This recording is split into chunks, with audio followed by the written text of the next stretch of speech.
Stop coping. Ungasebenzisi lutho mawukuthi impilo iba nzima. Ungacopi ngalutho, go through it. Ngoba namhlanje kunomuntu njalo mayinenkinga uphakamisa iSteve. Akasanakile yena ukuthi useyislave seSteve. Omunye unabangani ababhedayo but akakwazi ukuphuma kuwona because uyasaba ukuba yedwa. Omunye uhambe ejona no wonke uTom, Dick and Harry because usaba ukuba yedwa ngoba mayedwa inhlungu zakhe. She or he has never sat down and actually dealt with the pain. You understand? So do not use anything more to cope, whether it's substances, whether it's people. Go through it because you end up being a slave to whatever you use to cope. For example, if you use drugs,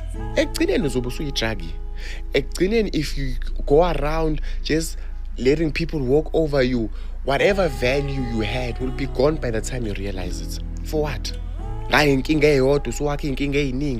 Do not cope. Go through it. Let it hurt until it doesn't. Then you move on. Lapho you know no one can do anything. Umuntu wakho wazi ukuthi engijoya nesilima kanti hayi lesilima lesisaba ukuba sodwa.